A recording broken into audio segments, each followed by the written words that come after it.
Alright, so I know you guys are probably going to wonder what I'm doing making a triggered video, why I'm upset, why I'm so tilted, and why I'm playing Sombra at the same time. Well, I can go ahead and tell you that I feel that Sombra as an offensive hero, I don't know what to say about her yet. I don't think that she's that great. I think that she's probably really interesting as a hero and fun to play, and I know I made a video about how to play Sombra like a god, but in all honesty about what Sombra can really do in a team fight, what she can really offer for a team, the EMP ultimate that she has, and how much setup and how much care and catering that she has to go through in order to use her abilities just make her one of the most triggering heroes in the game. And I think I'm gonna replace the word triggering with microaggressions, because I just think that that's so funny, because I think of a little tiny person that gets upset. Anyway, I feel that the most microaggressor in this entire game right now is Sombra. There has been the Tracer annoyance for quite some time. There's been the Genji annoyance for quite some time. But being able to shut everyone's abilities down with an AoE for a short period of time, I think has taken the cake on things that are probably the most triggering in this game. And I want to ask you guys, what is one of the most microaggressing things that you've ever had to deal with in Overwatch thus far? I mean, there are several different heroes. There are several different things. A lot of people get very upset by Mei. But now that Sombra's here, what do you think about her and how aggressive she can be, especially to your microaggressions? Now, for me personally, I love the game. I love playing all the different heroes. I love seeing all the different things that people can do and all of the combinations that people can make. However, when it comes to actual competitive play and using Sombra in a situation that could benefit or not so much benefit your team, I don't feel that she's very good for solo queue. Now, granted, I feel that Sombra would be very good for higher levels of competitive play, such as scrimmages for professional teams. That would be something where I would see Sombra excel at. But when I think of Sombra in a solo queue sort of mentality, a solo queue sort of setting, I don't see her as doing well compared to other situations where people have a lot of synergy with one another, when people trust one another, where people will be like, all right, let's make this happen, and they're able to follow up. Now, granted, that doesn't say that about the entirety of the community, because I'm sure that people at the higher most levels of this community would be able to follow up on specific things. However, until this day, until now, I've had so much difficulty with believing that the meta was created in solo queue, because a lot of what people learn from are what we see at Worlds, what we see people playing at the highest level of competitive play. A lot of the strategies that people are starting to implement into their gameplay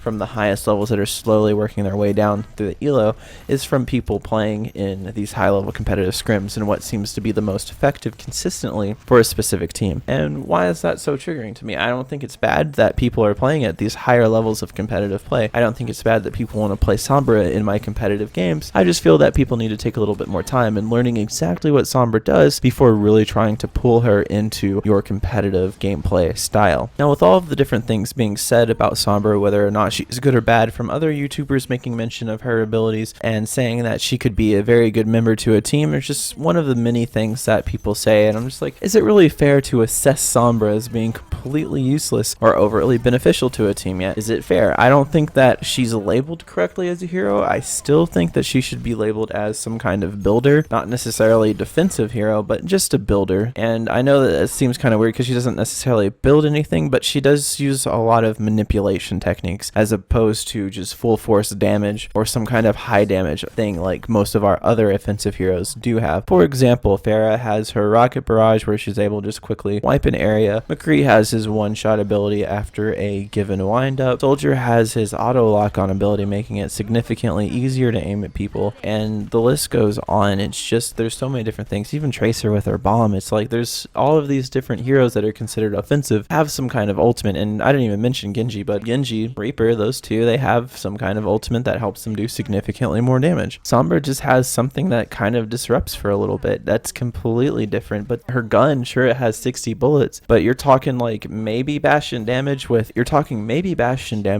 Soldier spread, so that doesn't really necessarily make her too effective in the sense of an Overwatch offensive hero. For all of the other offensive heroes, I still feel to this day that Sombra is labeled incorrectly until they change a little bit about her numbers and how much damage she can do. Now, being stopped from hacking someone just by being shot once from a stray bullet somewhere in the distance, I don't think that makes too much sense to me personally, because it's like, why is Sombra able to hack so many people, but she's able to easily just be stopped from hacking because she got shot? Like, Like, that doesn't make sense to me. Now, at the same time, I understand that's a balancing issue, and changing it so that Sombra could hack people even when she gets shot would make it completely impossible for people to shut her down when she tries to sneak behind a Reinhardt to make him infinitely drop his shield, or trying to deal with a diva and trying to make her instantly drop her shield. Like, those kinds of things, I can totally understand the balancing aspect to it, but at the same time, it feels like it makes her kit kind of weak, because if you can accidentally get shot and stopped from what you want to do as a Sombra, then it just doesn't feel too strong. Also, since that her teleport isn't technically an instant, you can still fall to your death, which I haven't caught this on camera just yet, but it is something that I have seen happen to other players that tried to recall while they were falling. They would immediately die. So that's just, I guess that's a bug in the system, maybe? Completely possible. I'm not entirely sure. These are a few of the things that really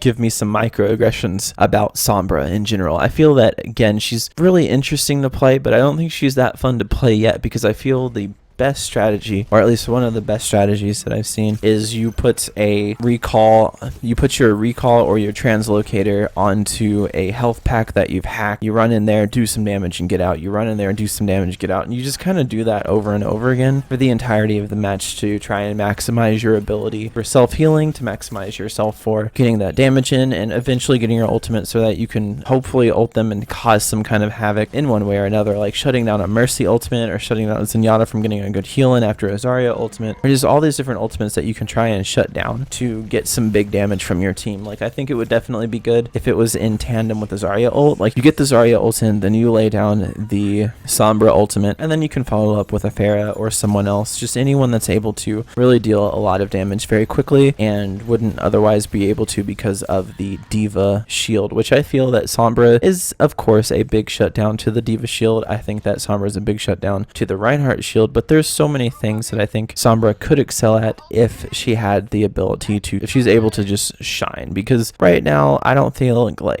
that people put her in a good enough place to really make her effective, because people just don't know how to work with her. People don't know how to use her correctly. I myself don't know how to use her correctly, honestly, because she just came out. Everybody wants to play the hero. Everybody wants to be really good at Sombra, but there's just so many things that just feel like she's not quite strong enough yet. And god damn it, you have to know how to aim. It's just so important to be able to aim consistently and do well with her. But again, I want to know what you guys think about Sombra. I've talked about all the triggers on my own about Sombra. I want to hear you guys. I know you guys always have great opinions about different things in the game, but man, I really want her to be a good hero in the game, and I think that she has the potential to be so. But what, if anything, do you think people should know about Sombra? What, if anything, do you think should change about Sombra? And of course, I would like to hear that in the comments below. Also, I would like to hear your opinion about some other kinds of videos that you'd like to see. Would you like to see me do story videos again? I know I used to do a lot of story videos where I would just play a game and talk over it with something that's happened in my life. Like, I've told the story about how I beat the crap out of a neighbor with a Razor scooter when I was a child. That was a video from quite some time ago. I talked about the Pokemon Go story where some lady hit me with her car while she was playing Pokemon Go whilst driving. Now, things like that are definitely interesting stories. They're things that I've definitely gone through in the past, and you know, people have been like, oh, that never happened. I'm like, bitch, you don't fucking know me, like, how dare you?